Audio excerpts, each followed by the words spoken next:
Hey everybody, it's Jenna from the Democracy Works team. And before we get to this week's episode, I wanted to let you know that we are doing a listener survey. We've heard some great feedback so far, but would love to hear more from all of you about what you like about our show, what you don't like, and who you think we should be talking to in 2020. We hope to make the show even better as we head into next year.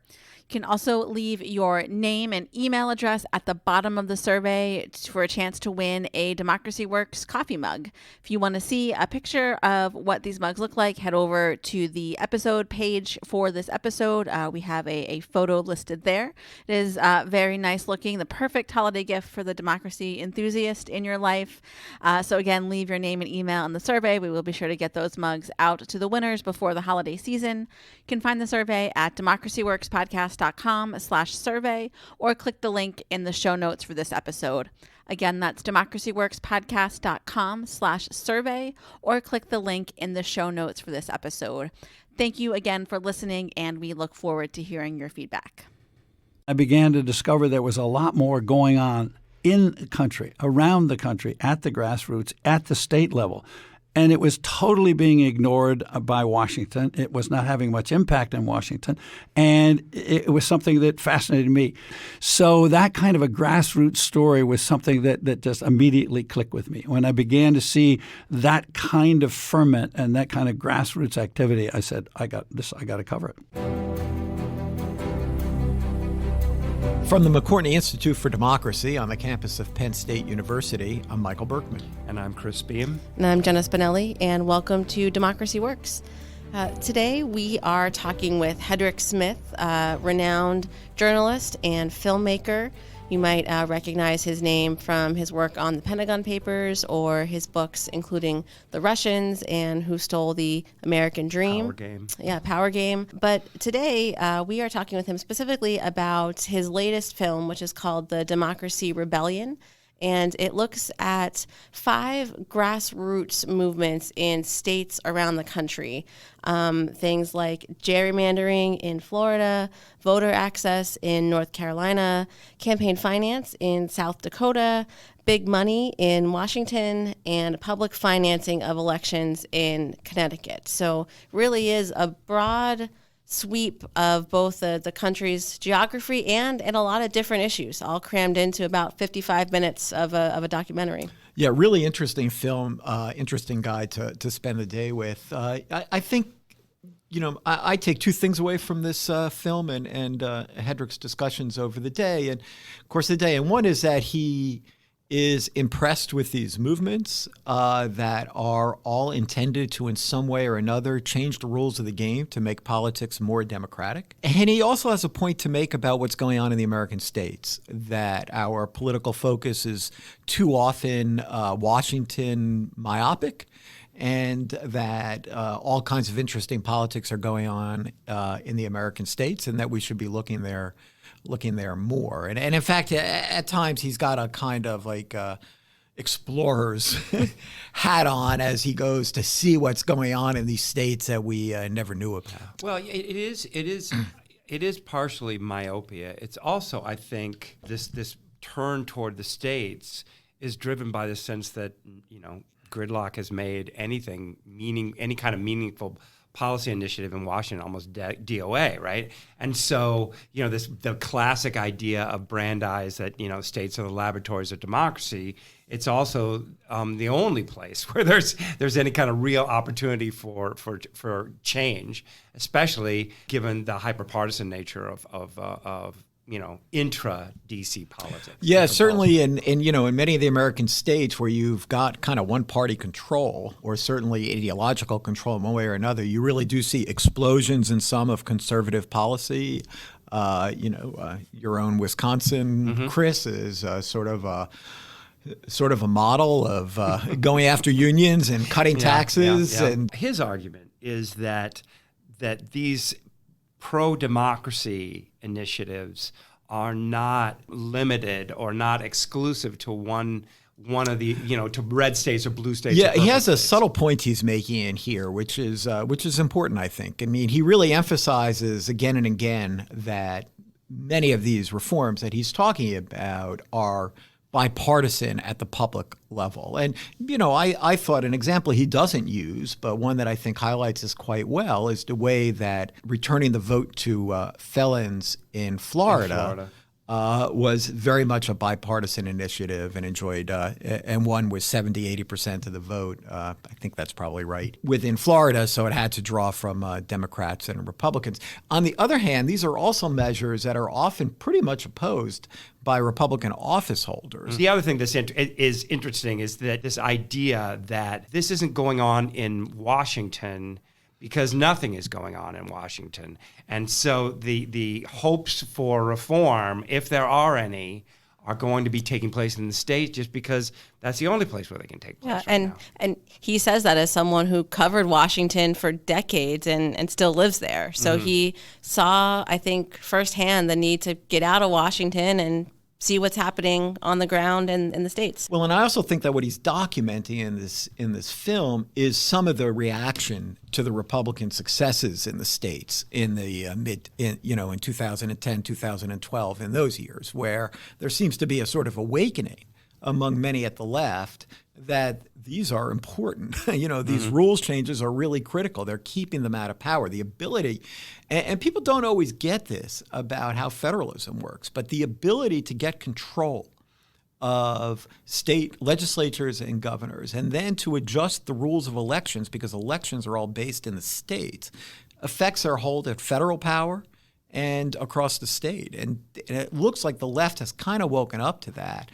And, I take him at his, he asserts throughout there that many of these movements have support from both Democrats and Republicans. No, he's got data to show. He's got evidence. The other point of commonality, I think, that supports his argument is that there is this kind of populist ire out there with respect to politics, with respect to elites making decisions for us, trying to keep out the regular person. And so there is a way in which this drive to fight back against the current rules of the game is not completely dissimilar from the kind of ire, anger that drove people to vote for Donald Trump.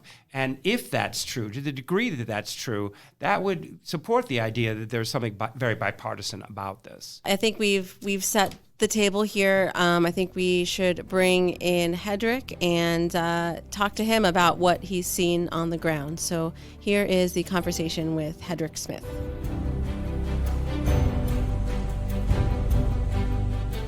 This is Jenna Spinelli here today with Hedrick Smith. Hedrick, thanks for joining us on Democracy Works. It's great to be with you, Jenna. So you, over the course of your career, have covered 6 presidents, is that right? Have reported from all around the world, but your latest project, the Democracy Rebellion, takes you to such glamorous locales as Sioux Falls, South Dakota, and Hartford, Connecticut. You could have really done anything given your career and your trajectory. What attracted you to the grassroots and the state level democracy reform movement? Well, first of all, it's a great story. Second of all, it's a great story nobody else is covering. That's always interesting to me. Third, I wrote a book some years ago called Who Stole the American Dream, which was really about how we got to the terrible economic inequalities we have today and to the dysfunctional political system we have today. And as I went around the country giving talks about that, people said, what are we going to do about that? Or do you know about this? And I began to discover there was a lot more going on in the country, around the country, at the grassroots, at the state level. And it was totally being ignored by Washington. It was not having much impact in Washington. And it was something that fascinated me. And I think I have to say that my years as a foreign correspondent, I worked in Moscow, Cairo, Saigon, Paris, probably worked 40 different countries, taught me that you can't cover a country unless you get out of the capital. You've got to get out into the country. So that's a natural reporting instinct of mine. So when I began to find stories in North Carolina or South Dakota or Florida or Utah or Colorado or New Mexico, I was astonished, first of all. I really enjoy connecting with people, and it struck me as being something very important. And I also have to say, I covered the civil rights movement back in the 1960s. I was literally there in Nashville, Tennessee on February 1960 when the sit-ins began. I was in Birmingham with Martin Luther King, Jackson, Tuscaloosa, Alabama when the university was desegregated, Ole Miss desegregation. I covered all those stories. So that kind of a grassroots story was something that just immediately clicked with me. When I began to see that kind of ferment and that kind of grassroots activity, I said, I got to cover it. Yeah. So what motivates people, these grassroots organizers that you're out talking to? I think there are probably two things. Well, first of all, they're angry that the democracy doesn't work right. They don't feel as though their votes count. They don't feel as though Washington listens to them. You look at poll after poll, and it says lobbyists have too much power. Corporations have taken over Washington. They've captured the Congress. Our system is broken. I mean, they literally make that judgment in polls. But I think what really triggered this was a couple of events in 2010. First was the Supreme Court decision on Citizens United, which basically unleashed the floodgates, as Justice Stevens said, and unlimited corporate money and billionaire money was suddenly flowing into campaigns, and it really offended people. I mean, it really upset them, and a lot of it coming from out of state. If you're from Colorado or you're from South Dakota and there's New York money or Texas money or California money coming in, you really resent it. And I think the second thing was, and most people don't know this, was that gerrymandering has been a problem in our country for a couple of centuries.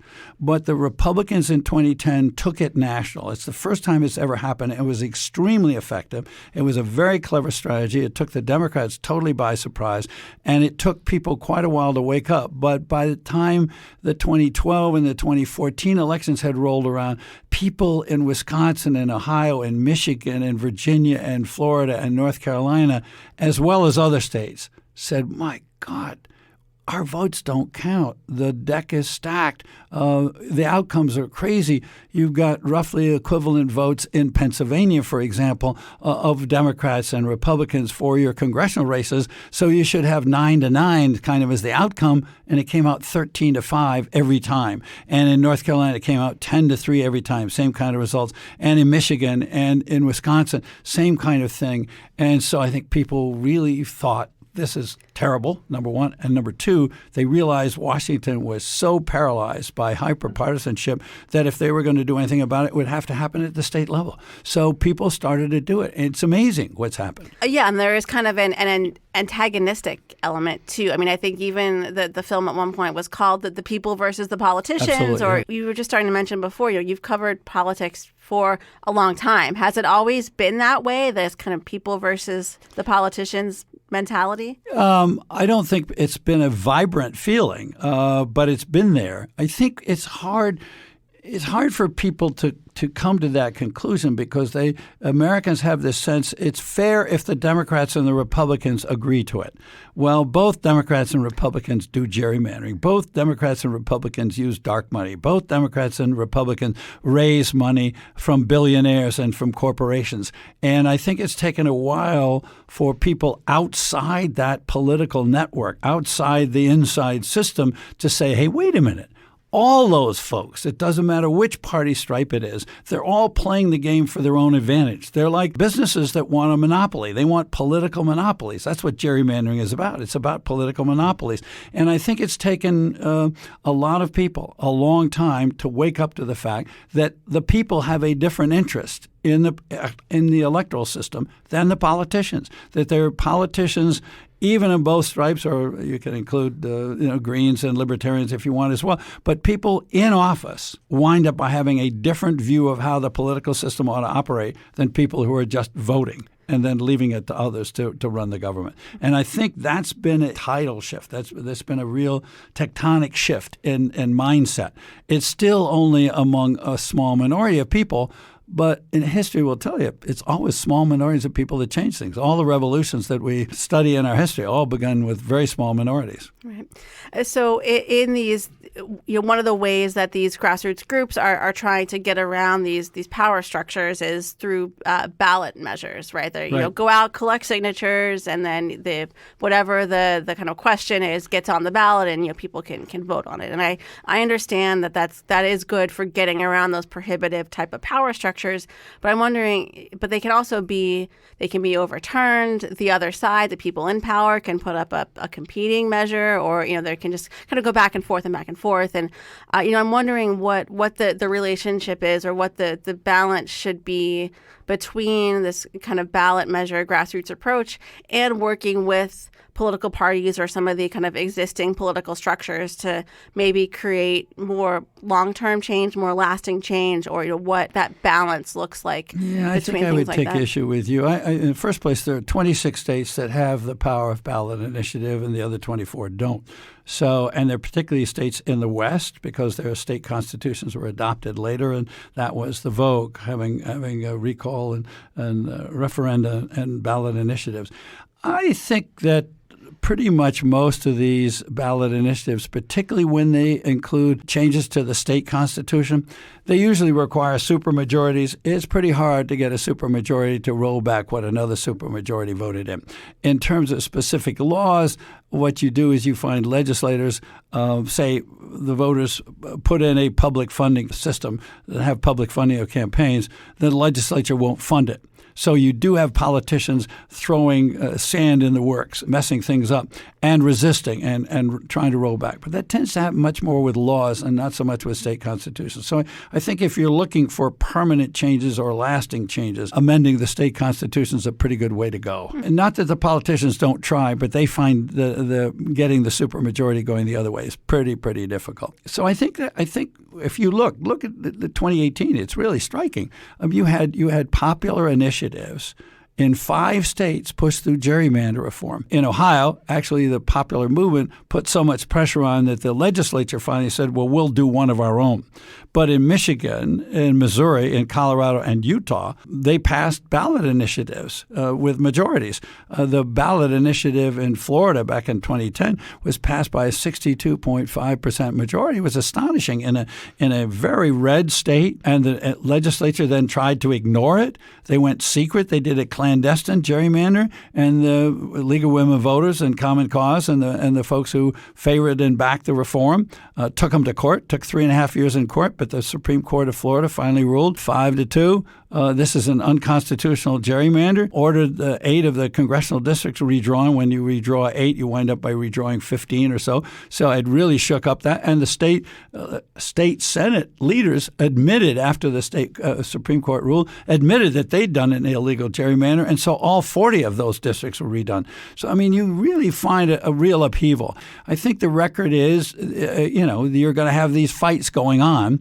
And every reform movement surely doesn't succeed. They lose elections, and sometimes when they win, they do get rolled back a bit. But I think the record over the last decade or so is that pretty much these reforms have begun to change the terrain in states.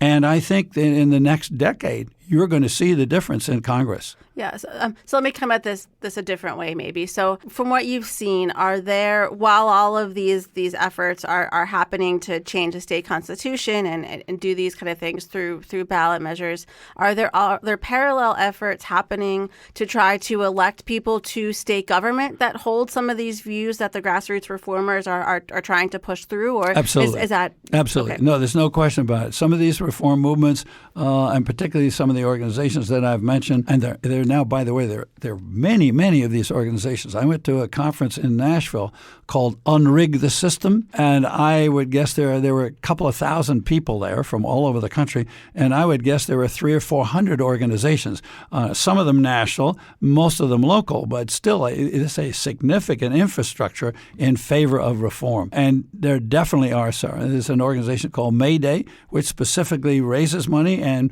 donates money in campaigns to candidates who make political systemic reform their number one issue. And they do it in both parties, okay? Mostly among Democrats, but they also fund some Republicans, particularly in Republican primaries.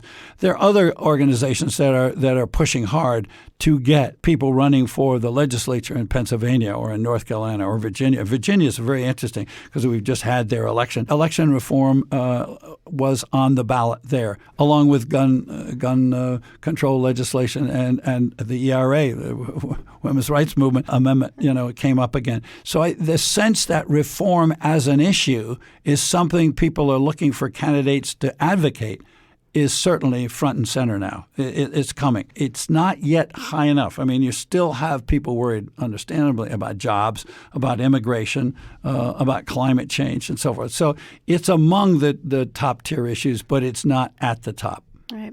So as we've been talking about, there's no shortage of problems to fix here, from getting money out of politics, gerrymandering, voter suppression, all these kind of things.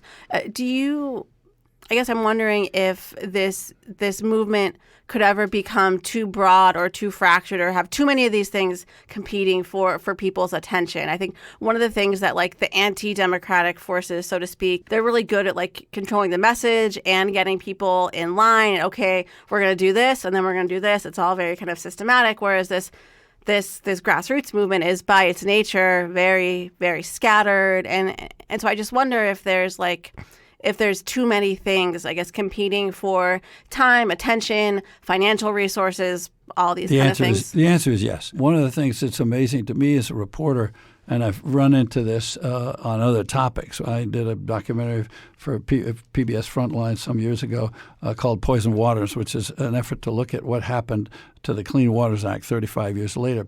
And when I went into the field, I was just amazed at how many environmental groups were competing for exactly what you were talking about: time, money, resources, issues.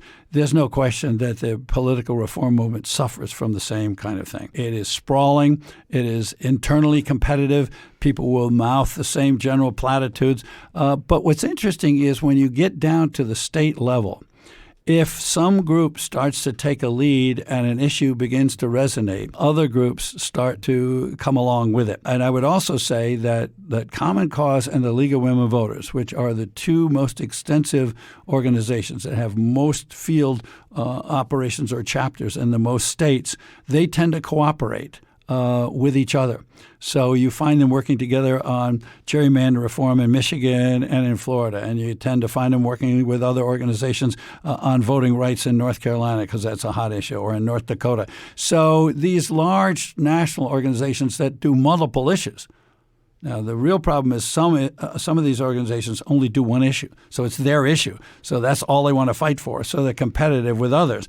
But the large organizations that do multiple issues, they tend to be, if they're smart, responsive to what's happening in a state. And my observation would be that the most effective, particularly ballot initiatives, but the most effective reform movements are ones that are working from the bottom up. What I find, and I spend a lot of time in Washington because I live there, when I talk to reformers in Washington at the heads of various organizations, they're very convinced that they know what the answers are for Arkansas and Texas and Montana and so forth. And they're going to go out there and tell them what to do. And I tell them it's not going to work. It's not, you have to let it bubble up from out there. What are they interested in? And there's I don't want to, whether or not I want to say arrogance, but there's a sense we know better. And we have the money, and particularly groups that are in New York where they can raise a lot of money from people who are sympathetic to democratic reforms. They tend to go say, we got the money, now you got to do it our way. I remember one example out in Washington State in particular where there was a push for public funding, and the money came from Represent Us, which is interested in that issue. A lot of money came from outside the state, and some came from the wife of the then head of Microsoft, $500,000 and so forth. And they tried to buy signatures. In other words, they hired companies to go out and get the signatures for the ballot initiative. But they didn't build a grassroots movement. It got defeated when it got on the ballot. In South Dakota, where it went exactly the opposite way, it came from the bottom up. And South Dakota is a red state, very tough to push for reform. Public funding passed in South Dakota and failed in Washington State. Represent Us was in both of them. But they took over the movement in Washington State. In South Dakota, they were skeptical, so they lagged, and actually the movement did better because it was grassroots. Yeah, sure. So bottom up and paying attention to what's happening in the state and kind of responding to that. Are there other qualities that you think make a successful political reform movement, or maybe pitfalls to avoid? I think that one of the things I learned when I saw the Citizens United initiative in Colorado work, run by a woman named Elena Nunez for Common Cause, she was very smart in her strategy in persuading people, and this is fundamental to this kind of reform, that if you were interested in environment, if you were worried about health care for the elderly, if you were worried about after-school programs for kids, if you were worried about gun safety and control, whatever issue you were worried about, fixing the political system was the gateway to getting to your issue. So maybe fixing the political system was 7th or 8th or 9th in your priorities, but you ought to make it first if you wanted to really get to where you wanted to go on your number one issue. And she persuaded a lot of organizations to do that. So that kind of coalition building with groups that are not putting systemic reform at the top of their agenda is very effective. Certainly one of the pitfalls is out-of-state funding, out-of-state direction, out-of-state taking over the thing. It's also not very smart to offend major constituencies. You know, you're going to have to work with environmental groups. You're going to have to work with labor unions. You're certainly going to have to get transpartisan support. You're going to have to get Republicans, Democrats, independents, particularly with the growing number of independents in the country. Younger people are 50% plus independent. So you've got to be much smarter about the way you build a coalition. And in some ways, amateurs are more naturally inclined to do that than people who are longtime political pros, because they tend to work the party basis. They tend to work established political groups.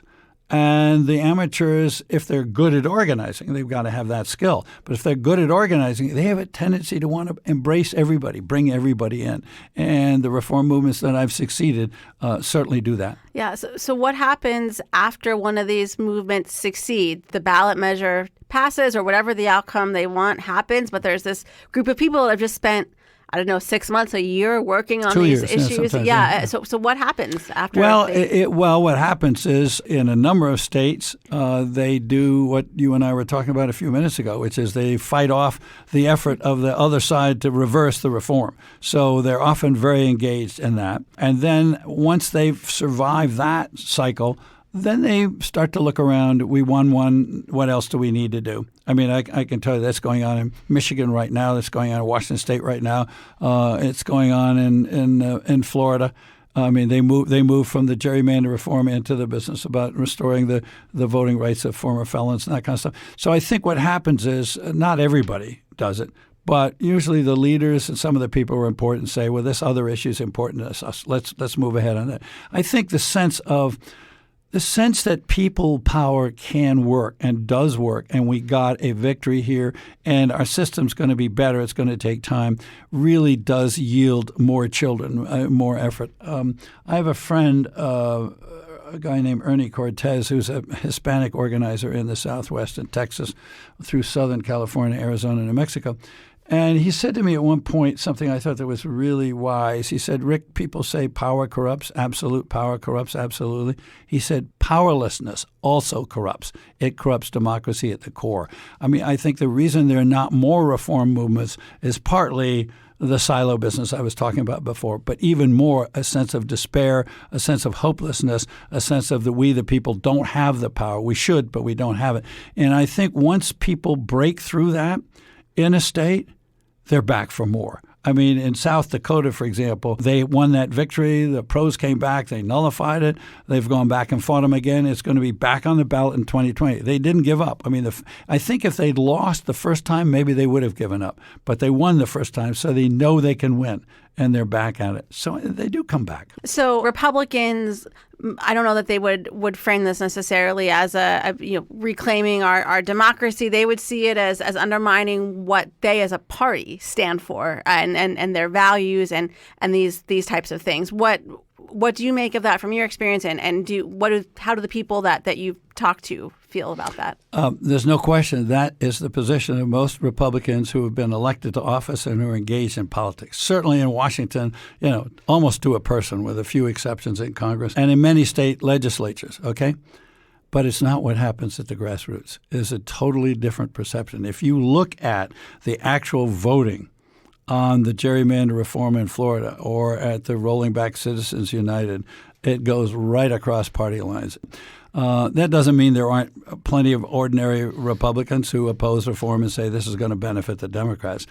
The Democrats who are in office are pretty stupid about it, because what they do is they proceed to put together big reform packages like H.R. 1, which has everything all wrapped together: public funding of campaigns, matching grants, gerrymander reform, congressional redistricting, everything all wrapped in one. And they happily passed it when they took over the House of Representatives, and they didn't get a single Republican vote. Would have been a heck of a lot smarter of them to break it up into pieces and to find those parts that might have appealed to some Republicans, because there's no way in the world any party, either Democrat, Republican, can possibly pass. They're not majorities in most states. There are very few states. In the state of Massachusetts, which a lot of people think of as a reform state, 62% of the electorate is either Republican or independent, mostly independent. And yet the Democrats control what the heck goes on there, either with reform or blocking gerrymander reform or blocking public funding of campaigns. So party attitudes are in the way. There's no question about it. And more people are coming to understand that. People are really fed up with the hyperpartisanship. And most importantly, independents are. And they're they're now 40% of the American public. American electorate. So if you got even in South Dakota, South Dakota Democrats beat the Republicans, who outnumber them almost 2-1, basically by winning the independents over.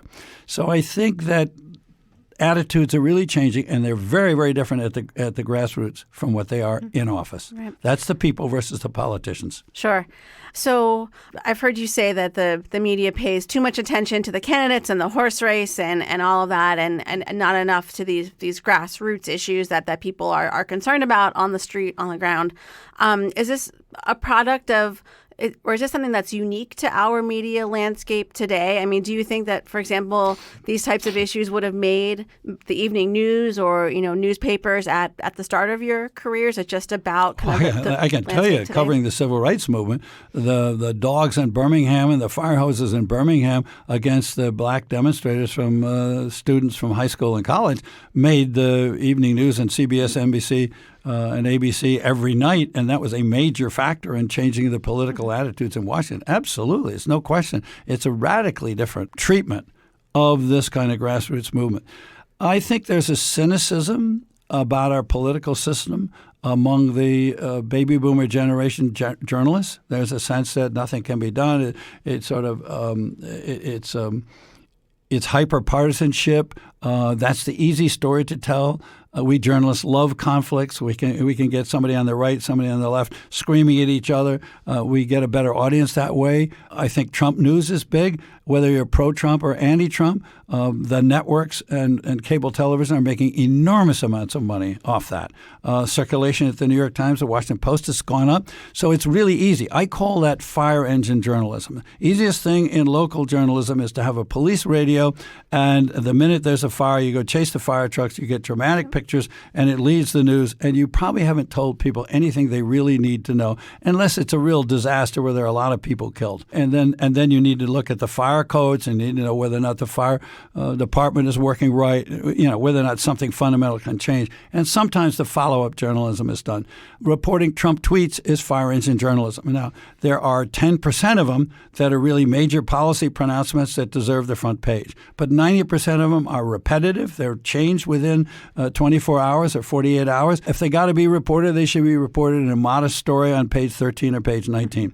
And I think that's part of the problem. We're so caught up in easy reporting, profitable journalism for the entities, that we're not doing our job.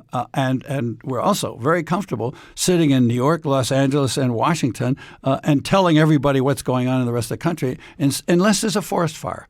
And then we'll go out and we'll cover it at Prairie in California, or unless there's a flood somewhere and we have to go there. Nature kind of takes us out there. But even when we cover elections or we cover congressmen or members of Congress, men or women, coming home, what do? We have a little capsule of Washington that goes out and we cover town meetings of that person, then we go back. I don't know that any of all of what you've just been describing is going to decrease as we head into next November and the presidential election coming up. So given that, what can people in the grassroots do to keep the momentum going? And for people that are maybe looking for an alternative to that fire engine journalism, where would you recommend that they go to find that information? Well, dare I say, watch PBS, The Democracy Rebellion, next January, February, whatever. I don't mean to be self-serving about it. What's important here is not my documentary. What's important is what is actually happening in the country.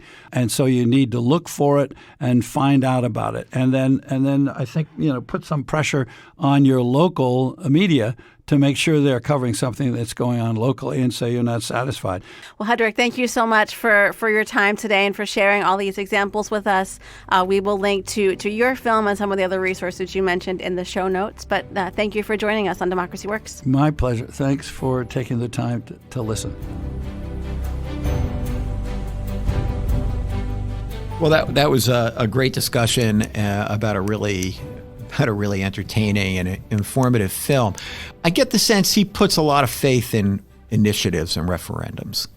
Yeah, more than you and I. Yeah. We've had the conversation. We talked to John Gassel on Everyday Democracy about the citizens' initiatives in Oregon and just how easy it is to corrupt this process with money. Yeah, there's right among other problems with them, in that they can be very, very difficult for people to understand. Having just voted on a referendum issue in Pennsylvania that I don't think anybody completely and that's by understood. design too, Yeah. right? These things are tested. But it also, I do think that the film really highlights something kind of interesting, and that is that the public is often in a different place than its elected officials. Right.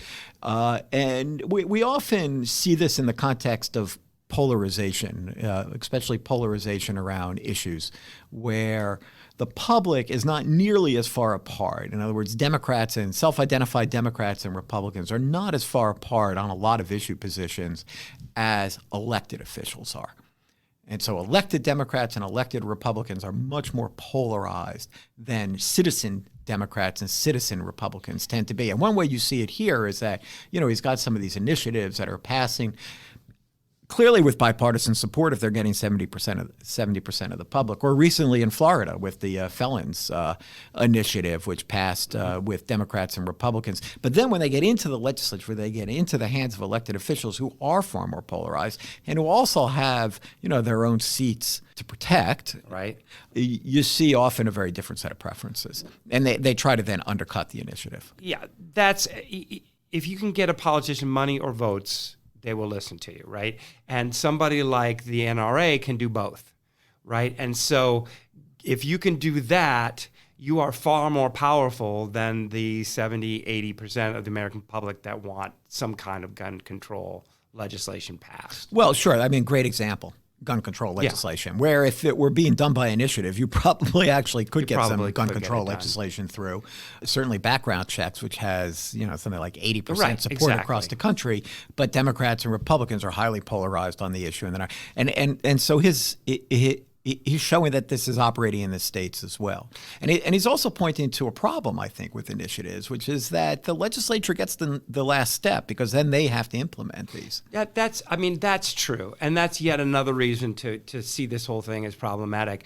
But I would say that if you understand these kinds of movements as being kind of the people acting against the interests of the politician, people versus politicians, that is precisely what the initiative was designed to do. It was designed to give people a direct access to legislation in a way that circumvented these entrenched power. Now, does that mean that's always what happens? No, I don't think so. But you could make the argument that some of these initiatives are working exactly the way they were designed to work. And if that's true, then, They were designed to bypass political parties. Right. Well, and entrenched power. And entrenched power, yes. Yeah. And if entrenched power is part of the reason why people feel shut out, then that is a legitimate extent. It's still there, right? And they have every right to use it. Mm-hmm.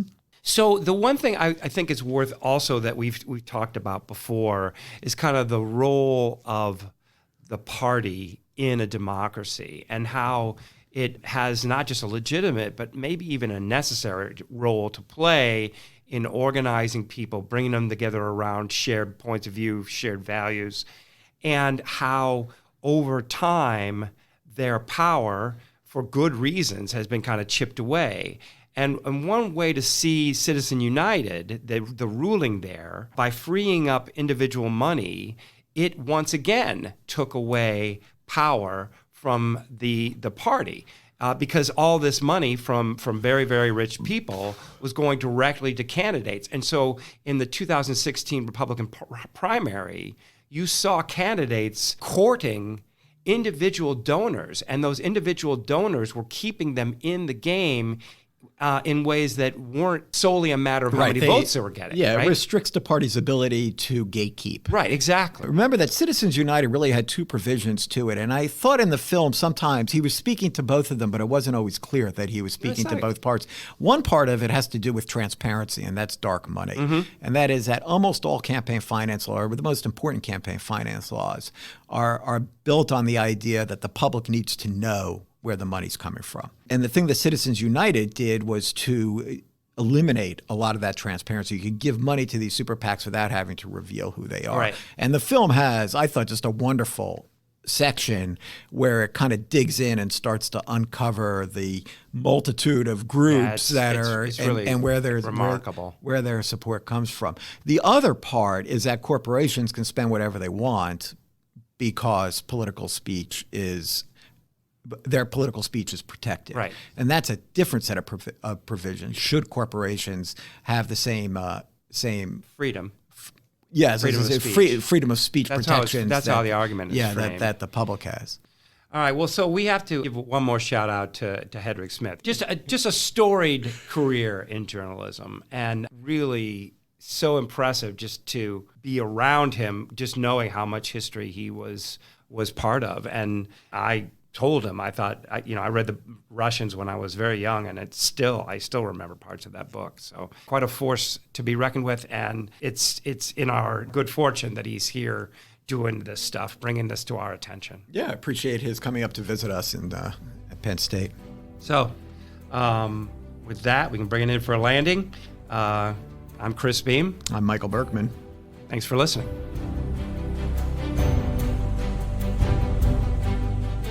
Democracy Works is produced by the McCourtney Institute for Democracy at Penn State and WPSU Penn State, Central Pennsylvania's NPR station. Andy Grant is our engineer, and our editors are Mark Stitzer and Chris Kugler. Additional support comes from Ann Danahay, Emily Reddy, Shireen Stanford, Craig Johnson, and the rest of the team at WPSU. For more information on this episode and detailed show notes, visit our website at democracyworkspodcast.com. And if you like what you heard today, please leave us a rating or review in Apple Podcasts or wherever you listen to podcasts. Thanks for listening.